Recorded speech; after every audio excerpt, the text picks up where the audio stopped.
Hello mga kaibigan ko, luto po tayo ng sisig. Ito po ang sisig natin, tinabi po natin. Tapos, diuna ko ang bawang. Nagdagdag po ako ng bawang mga kaibigan ko.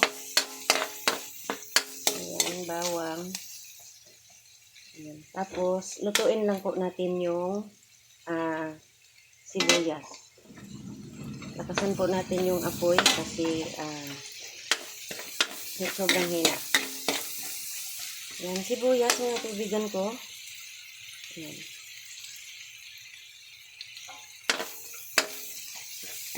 Ayan, lutuin lang natin at ihalo na natin itong ano natin mga kaibigan. Sisig. Ginawa kong sisig. At ilagay ko yung siling green. Ayan po.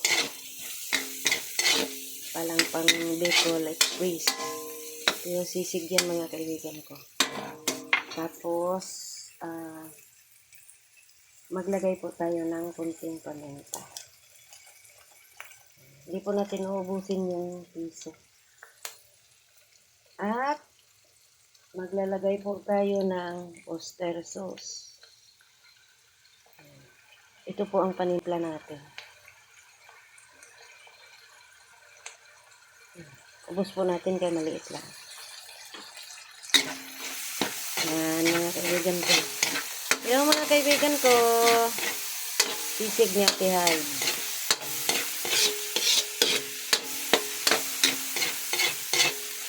Yan mga kaibigan ko. Tama lang yung sibuyas na hindi susunog. Kasi mapait pag ang sibuyas bawang. Parang style ano to mga kaibigan. Yan. Yan mga kaibigan ko. At may mayonnaise tayo.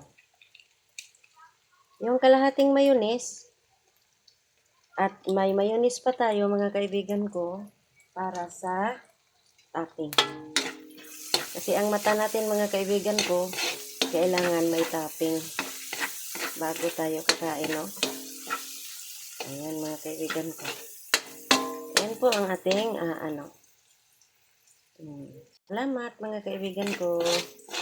Ayan. Ayan, no? Ayan mga kaibigan ang ating Tapos may naka-ready po yung natin, kalamansi. Ayan. Kukunin ko na at Spanish Prada.